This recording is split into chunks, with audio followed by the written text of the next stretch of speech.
Hello friends, welcome back to my YouTube channel. कैसे हैं आप सब? आई होप कि आप लोग अच्छे होंगे। दोस्तों, क्या कभी आपने लोटा को मौजा पहनाया है? अगर नहीं पहनाया है तो ये वीडियो देख लीजिए।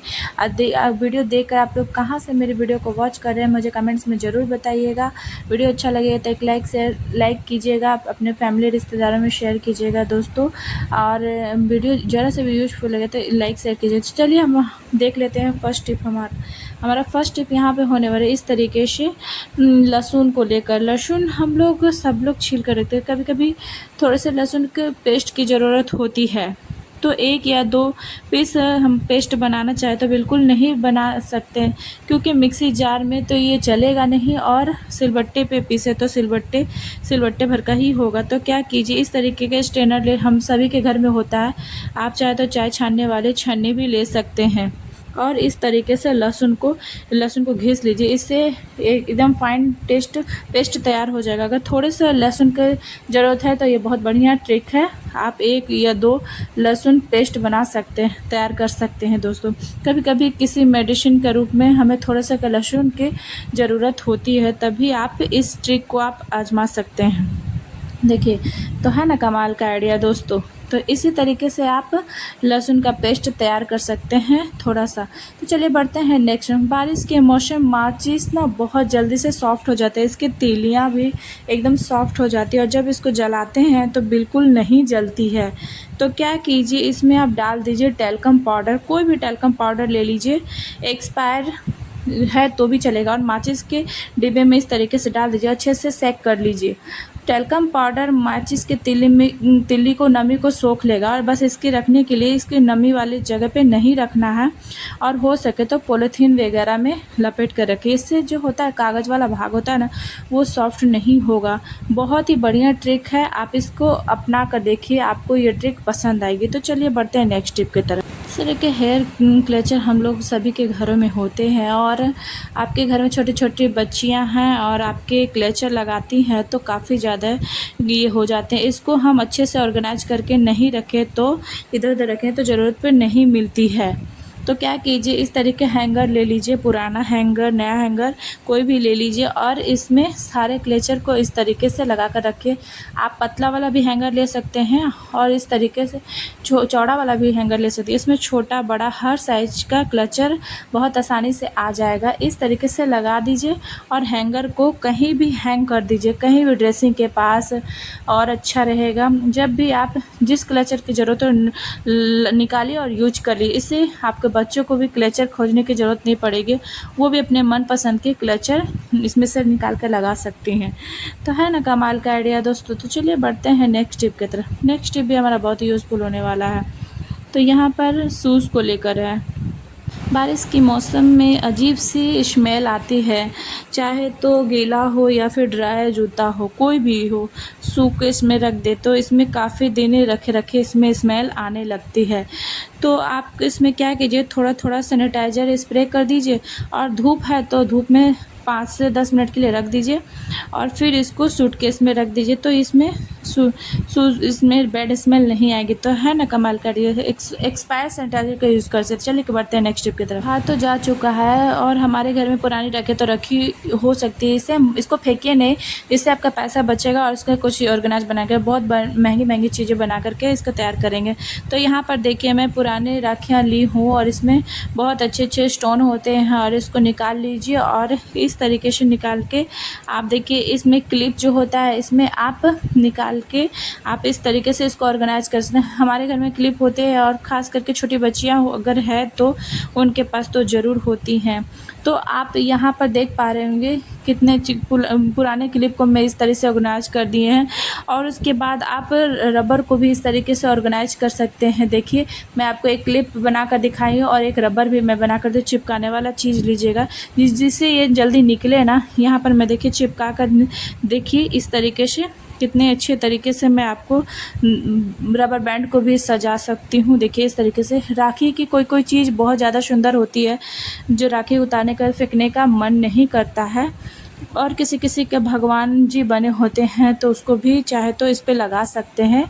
ये इस तरीके से हमारी पुरानी राखी काफ़ी ज़्यादा अच्छी लगती है और फेंकने का मन नहीं करता है, तो वो भी यूज में आ जाएगा और हमारी चीज़ें भी इस्तेमाल हो जाएगी इस तरीके। तो देखिए ये क्लिप और रबर बैंड सिंपल था, उतना अच्छा नहीं लग रहा था, और भी देखिए इसका लुक पूरा चेंज हो गया, देखने में ज़्यादा काफ़ी सुंदर लग रहा है। इस तरीके से आप पुरानी राखियों को अगर निकाल चुके हैं, हाथ से उतार चुके हैं, फेंकने वाले हैं तो बिल्कुल ना फेंकें, अपने हिसाब से अपने चीज़ को डेकोरेट कर लीजिए। देखिए इस तरीके से मैं एक सिटी पिन में भी इसको इस तरीके से लगा दी हूँ, और हमारा सिटी पिन में लगाने के बाद ये फटेगा नहीं बिल्कुल भी। तो है ना कमाल का आइडिया दोस्तों। चलिए बढ़ते हैं नेक्स्ट टिप की तरफ। नेक्स्ट टिप हमारा होने वाला, आजकल मार्केट में मिलावट वाली दूध बहुत ज़्यादा आ रही है। अगर आप मिलावट वाले दूध अपने बच्चों को देते हैं तो वो फ़ायदा करने के वजह और नुकसान करता है। वैसे असली और नकली दूध का पहचान करने काफ़ी ज़्यादा मुश्किल होता है, लेकिन मैं आपके साथ छोटी सी ट्रिक शेयर कर रही हूँ जिससे आप दूध की पहचान कर सकते हैं। तो यहाँ पे इसके लिए देख पा रहे होंगे ग्लास कप में मैं ली हूँ दूध, और इसमें हल्दी डाल दे रही हूँ। हल्दी पाउडर डालने के बाद हल्दी मिलाकर देखिए जैसे पिया जाता है उसी हिसाब से हल्दी इसमें डाल देना है। और देखिए अच्छे से मिक्स करने के बाद देखिए आपको पता चलेगा, किसी भी तरीके का केमिकल होगा तो इसमें दूध का लाल हो जाएगा हल्दी डालने से। बढ़ते हैं नेक्स्ट टिप पे दोस्तों। चार्जर का हम लोग सभी यूज करते हैं, और चार्जर यूज करते करते सबसे ज़्यादा दिक्कत आती है यहाँ पे टूटने लगती है, क्रैक होने लगता है। कभी कभी तो नए पर ही टूटने लगता है, और जो ओरिजिनल चार्जर होता है ना वो दोबारा मिलता भी नहीं है, और वो मिलता है तो काफ़ी ज़्यादा महंगा होता है। तो क्या कीजिए, जब भी आपको ज़रूरत होगे चार्जर को हम सेव कर लें किसी चीज़ से, तो ये टूटे ना, तो आप नीचे मोटा वाला धागा आप ऊन का भी यूज कर सकते हैं। जिस कलर का आपका चार्जर का वायर है उस कलर का धागा ऊन ले लीजिए और ज़्यादा अच्छा रहेगा। आप धागे के किनारे को इस तरीके से फोल्ड करेंगे, लुक बनाएंगे और इसके ऊपर इस तरीके से रखेंगे। अब आप धागे को इस तरीके से फोल्ड करते हुए इसके अंदर से ऐसे डालेंगे। तो आप वीडियो को ध्यान से देखिएगा, देखने से अच्छे से समझ आएगा दोस्तों। तो चार्जर के पॉइंट्स और धागे के बीच से हम इस लूप को इसमें डालते जाएंगे।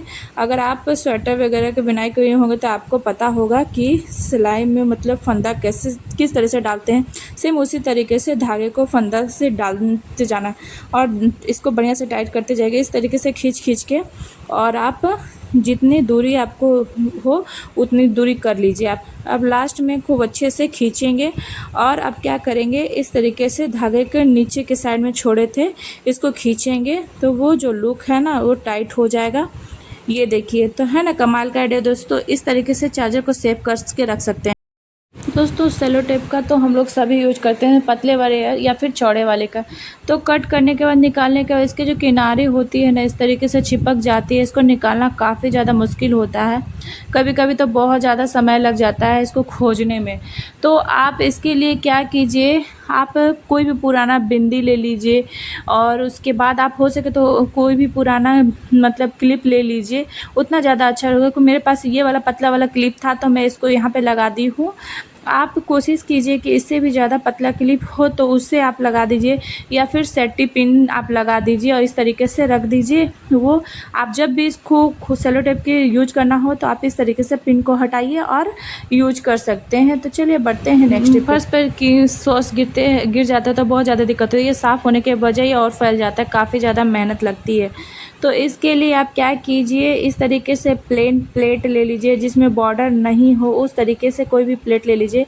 मैं इस तरीके की प्लेट ली हूँ, यहाँ पे लगा लेंगे फटा पुराना न्यूज़पेपर, और न्यूज़पेपर इसी में दिखा रही हूँ। तो आप इस तरीके से सॉस के इस तरीके से रखेंगे और इसके ऊपर के हल्के हाथ से खींचेंगे। अगर न्यूज़पेपर नैपकिन ले रहे हैं तो 2 या 3 भाग में फोल्ड कर लीजिएगा, क्योंकि ये बहुत जल्दी से गलने लगता है। जब फोल्ड रहेगा तो इस तरीके से खींचेंगे तो आसानी से खींच जाएगा, और जितना भी टमाटो सॉस गिरा वो सब उड़ जाएगा इसमें। तो चलिए बढ़ते हैं नेक्स्ट टिप की तरफ। नेक्स्ट टिप हमारा इधर उधर जब हम लोग रोटी बनाते हैं जो परथन होता है वो गिरा रहता है, इधर उधर हम लोग फेंक देते हैं। तो ऐसा बिल्कुल ना करें। जब भी आप रोटी बनाए तो जो परथन गिर जाता है, चाहे तो आप कपड़ा बिछाइए या पेपर बिछाइए, या फिर डायरेक्ट स्लैब पर ही बना रहे हैं तो मतलब ये परथन कहीं भी गिरा हो तो इसको उठा करके एक कटोरी में रख लीजिए, और इसमें डाल दीजिए थोड़ा सा साइट्रिक एसिड यानी कि नींबू का सख्त आप, और उसके बाद इसी में डाल दीजिए नमक। कोई भी नमक आप ले लीजिए। यहाँ पर ये पत्थर ना बहुत ज़्यादा कम है और मैं थोड़ा थोड़ा इसमें ली हूँ। आप चाहते हैं ज़्यादा ले रहे हैं तो ज़्यादा ले रहे हैं चीज़ें डाल दीजिए। उसके बाद आप देख पा रहे होंगे मैं आपको एक मतलब इसका एक ये बना कर दिखा रही हूँ। तो देखिए इस तरीके से आप बना कर इसको रख लीजिए और उसके बाद आपको यूज कहाँ करना है वो मैं आपको दिखाती हूँ दोस्तों। तो वीडियो को बिल्कुल ध्यान से देखिएगा, बिल्कुल भी स्किप करके मत देखिए नहीं तो नहीं समझ आएगा। तो यहाँ पर मैं ली हूँ एक ग्लास, पित्तल का ग्लास ली हूँ और ये पित्तल का ग्लास इसी बर्तन से साफ़ करके दिखाऊंगी, बहुत ज़्यादा गंदा हो गया। इसको पानी से खंगार ली हूँ मैं और ये थोड़ा सा गीला हो जाए और उसके बाद ये बर्तन मैं लूँगी, इसके तरह इसके ऊपर रफ़ करूँगी क्योंकि हम इसके सिट्रिक एसिड और नमक डाली हूँ ताकि साथ ही साथ आटा है, इसकी वजह से ये बहुत अच्छे से साफ़ हो जाता है। बहुत और कम मेहनत में, आपको ज़्यादा रफ़ करने की ज़रूरत नहीं है, बहुत ही आसानी से चमक जाएगा। तो यहाँ पर आप देख पा रहे हैं कितने अच्छे से गिलास चमक चुका है और इतना ये बर्तन बचा हुआ है। मैं इसको रख दे रही हूँ, जो दूसरा बर्तन साफ़ करूँगी और इतने में ही हमारा ग्लास देखिए कितने अच्छे से साफ़ हो चुका है। अब नॉर्मल पानी से इसको धो करके आपको दिखा रही हूँ। वैसे तो आप इस ग्लास को साफ़ करने के लिए फ्रेश आटे की ज़रूरत पड़ती, तो फ्रेश आटा ना लेकर के आप जो पत्थर से बचा हुआ है था पेपर पे जो गिर जाता है उसका यूज कर सकते हैं। ये देखिए कितना सुंदर लग रहा है ये। इतने जल्दी इसको मैं साफ़ करके दिखा दी हूँ दोस्तों। तो है ना कमाल का आइडिया दोस्तों। तो आप इस तरीके से आप बचा हुआ आटा से आप पित्तल या तांबे के बर्तन को एकदम से साफ़ कर सकते हैं। तो है ना कमाल का आइडिया। तो चलिए बढ़ते हैं नेक्स्ट टिप की तरफ। तो इस तरीके से मतलब पैसा होता है, देना होता है और लेना होता है तो भी। तो अगर आपके पास नोट गिनने एक्सपर्ट हैं तो ज़्यादा दिक्कत नहीं होती है, लेकिन अगर बिगिनर है तो काफ़ी ज़्यादा दिक्कत होती है। कभी कभी ये बहुत ज़्यादा फिसलता है, गिरने में नहीं बनता है, तो इसकी वजह से पानी लगाने पड़ते या थोक लगाते। तो पानी हर जगह तो होती ही नहीं और थोक नोट में लगाना नहीं चाहिए। तो इसके लिए बहुत सा आसान तरीका शेयर करनी हुआ, इससे आप नोट बहुत ही आसानी से गिन सकते हैं। ये लीजिए इस तरीके से रबड़ बैंड और आगे वाले उंगली में इस ऐसे लगा लीजिए, पतला मोटा रबड़ बैंड उस तरीके से आप एक या दो लगा लीजिए और जिस तरीके से मैं नोट गिन रही हूँ उसी तरीके से आप नोट गिन लीजिए। देखिएगा तो पानी लगाने की ज़रूरत पड़े और ना ही थूक वगैरह, एक एक नोट निकलेगा और बहुत ही आसानी से गिन सकते हैं, जैसे वीडियो में आप देख पा रहे होंगे। तो इस तरीके से जब नोट गिनेंगे तो गलती होने का चांस नहीं है और आप इससे आपका समय बचेगा। आप बार बार नोट गिनने की ज़रूरत नहीं पड़ेगी। रबर बैंड छोटा हो या पर्स में भी आप रख सकते हैं दोस्तों। ऐसे छोटी सी ट्रिक है, लेकिन यकीन मानिए बहुत ही ज़्यादा यूज़फुल है दोस्तों। क्या होता है, बहुत ही कमाल कर। चलिए बढ़ते हैं नेक्स्ट टिप की तरफ। नेक्स्ट टिप हमारा बहुत ही यूज़फुल होने वाला है। वीडियो बिल्कुल भी स्किप करके मत देखिएगा दोस्तों, नहीं समझ आएगा। चलिए बढ़ते हैं नेक्स्ट की तरफ। दोस्तों क्या होता है, फ्रिज हमारा कभी कभी ख़राब होता है, ज़्यादा बिजली खर्चत होता है, लेकिन हमें पता ही नहीं चलता है। तो इसके लिए बस छोटे से ट्रिक अपनाइए और अपने घर में खुद पता कर लीजिए आपका फ्रिज आपका डोर बिल्कुल सही है या ज़्यादा बिजली खर्चा कर रहा। तो इसके लिए मैं फ्रीजर के डोर को ओपन की और इस तरीके से एक पेपर लगा दे रही हूँ। कोई भी कॉपी का पेज या फिर न्यूज़पेपर कुछ भी ले लीजिए इस तरीके से और हम इसको खींच करके देखेंगे कि मतलब फ्रिज हमारा बिल्कुल खींच नहीं रहा है, एकदम टाइट है, एकदम चिपका हुआ है। इसका मतलब फ्रीज़र का डोर बिल्कुल सही है और ये बिजली जितना चाहिए उतना ही खर्चा कर रहा। तो आप फ्रिज भी देख लेंगे। इसी पेपर को लगा करके फ्रिज के डोर को खोली हूँ और इस तरीके से पेपर को लगा दी हूँ। इसको भी मैं खींच रही हूँ तो बिल्कुल आसानी से निकल जा रहा, देखिए इस तरीके से। तो और ये टाइट नहीं है, मैं इसको बार बार पेज को लगा रही हूँ, खींच रही हूँ तो ये आसानी से निकल जा रहा है। इसका मतलब हमारे फ्रिज का रबर जो होता है वो ढीला हो चुका है। हमारे फ्रिज का डोर जो रबर होता है ना, उसको साफ़ करेंगे, सुखाएंगे, फिर उसको मैं लगा कर देखूँगी इसका सही है तो ठीक है, नहीं तो फिर इसको फ्रिज वालों को बुला करके इसको सही कराना पड़ेगा। तो ये देखिए हमें पता नहीं चलता है, इसकी कूलिंग अच्छे से नहीं होती है। जिसकी जो कूलिंग होती है वो थोड़ा थोड़ा करके बाहर निकलती रहती है। किसी भी मौसम में आप इसको ट्रिक को अपनाइए और आपका फ्रिज भी ज़्यादा बिजली तो नहीं ले रहा है। तो चलिए इस तरीके से आप कर सकते हैं, यूज कर सकते हैं। आप एक पेपर से चेक कर सकते हैं आपका फ्रिज सही है या नहीं। तो है ना कमाल का आइडिया दोस्तों। आप अपने फ्रिज को मतलब महीने 2 महीने में इस तरीके से चेक कर सकते हैं। बहुत ही यूज़फुल ट्रिक है। ट्रिक छोटा सा है बट यूज़फुल है दोस्तों, तो आप लोग इसे ज़रूर ट्राई कीजिएगा इस तरीके से चेक कर के। तो चलिए बढ़ते हैं नेक्स्ट टिप की तरफ। एक इस तरह से पेन हम लेंगे, एक मोटा सा धागा, और धागा क्या करेंगे इस तरीके से, आप धागे को बजाय आप ऊन भी ले सकते हैं। बीच से हम धागे को पकड़ेंगे और इस तरीके से एक लूप जो बना देंगे नॉट लगाने के लिए। आप वीडियो को देखेंगे ध्यान से तो आपको समझ आ जाएगा। आप पेन का यूज़ तो हम सभी लोग करते हैं, अगर कैप वाला पेन हो तो इसके कैप को निकाल लीजिए और ये जो लूप तैयार किए हैं इसके अंदर से डाल दीजिए और इसको टाइट कर दीजिए और खींचेंगे तो ये टाइट हो जाएगा। अब इसके जो किनारे हैं नोट लगा देंगे ताकि ये जॉइंट हो जाए। अगर आप बिना कैप वाला पेन ले रहे तो उसमें भी बैक साइड में लूप बनाकर नॉट लगा दीजिए, वो भी अच्छे से फिक्स हो जाता है। तो आपको इस तरीके से देखिए, मैं आपको लगा कर दिखा दे रही हूँ कि इस तरीके से नॉट लगाना है। ध्यान से देखिएगा दोस्तों। देखिए मैं इधर किनारे में भी नॉट लगा दी हूँ। तो बहुत अच्छी तरीके से नॉट लगाने के बाद ये देखिए क्या करना है दोस्तों, हम लोग कैलेंडर में मतलब फंसा देंगे इस तरीके से। क्या होता है कैलेंडर में हम निशान लगाना होता है या फिर कुछ लिखना होता है तो पेन इधर उधर खोजना पड़ता है। तो जब भी पेन को निकालेंगे तो कैप धागे में ही इधर उधर गायब होने का डर नहीं रहेगा और पेन भी हम लिखने के बाद इसी में लगा देंगे। तो इस तरीके से पेन खोजने की ज़रूरत नहीं पड़ेगी और ना ही किसी से मांगने की ज़रूरत पड़ेगी। कैलेंडर के पास रहेगा पेन और हमारा काम बहुत ज़्यादा आसान हो जाएगा इस तरीके से। तो ये देखिए दोस्तों, इस तरीके से मैं लगा दी हूँ और पेन इसी में लगा रहेगा और पेन कहीं इधर उधर नहीं घसकेगा। आप पेन का यूज कीजिए और पेन फिर से इसी में ढक्कन लगा दीजिए और आप फिर से इसको यूज कर सकते हैं। तो बहुत ही कमाल का ट्रिक है दोस्तों, आप लोग छोटे छोटे ट्रिक को ज़रूर इसको यूज कीजिएगा। चलिए बढ़ते हैं नेक्स्ट टिप की तरफ। दोस्तों कभी कभी हमारे स्लैब पे टमाटो सॉस गिर जाता है और केचप गिर जाता है, या फिर अगर बच्चे थाली में छोड़ दिए हैं तो क्या कीजिए, आप 2 चाकू ले लीजिए इस तरीके से जैसे मैं ली हूँ और जो भी टमाटो केचप है, टमाटो सॉस है, मतलब इस तरीके से लगा दीजिए। उसके बाद आप एक चाकू का जो बैक साइड होता है उसको नीचे की तरफ कीजिए और दूसरे चाकू का शार्क वाला भाग है उसको इस चाकू को शार्प कीजिए। यकीन मानिए दोस्तों बहुत ही अच्छा ट्रिक है, इससे चाकू बहुत अच्छे शार्प हो जाता है क्योंकि टमाटो सॉस में ना विनेगर होता है और ये खट्टा होता है, तो इसकी वजह से जल्दी ये साफ़ हो जाता है दोस्तों। दूध की मलाई से तो सभी लोग घी निकालते हैं डायरेक्ट, कुछ लोग दही डाल के मतलब मलाई निकालते हैं या फिर दही मतलब मलाई से ही निकालते हैं, तो उसका स्वाद बहुत ही अच्छा आता है। लेकिन समय कम है तो आप डायरेक्ट मलाई से भी घी निकाल सकते हैं। तो आज मैं बहुत ही आसान तरीका शेयर कर रही हूँ जिससे आप डायरेक्ट मलाई से घी निकाल सकते हैं। तो इसके लिए मैं करीब 1 सप्ताह के मतलब करीब 10 दिन का मैं मलाई ली हूँ। इसको मैं फ्रीज़र में स्टोर करके रखती हूँ जिससे ये ख़राब ना हो। तो इसको बड़े बर्तन में डाल दी हूँ और इस तरीके से मैं मिक्स करने के बाद मैं आपको 2-3 गिलास में पानी डाल दे रही हूँ। उसके पानी ढका कर मैं इसको अच्छे से मैं देखिए निकाल कर दिखा रही हूँ। आपके पास ज़्यादा समय है तो 2-3 घंटे के लिए रख दीजिए और इस तरीके से 2.5 घंटे के बाद देखिए हम उसको ढक्कन खोलेंगे और इसको मथनी से मैं इसको निकाल दिखा रही हूँ। और इसके बाद आप देखिए इसको यूज कीजिए। देखिए घी निकल गया है कितने अच्छे से, ढेर सारा मक्खन मेरा निकल गया।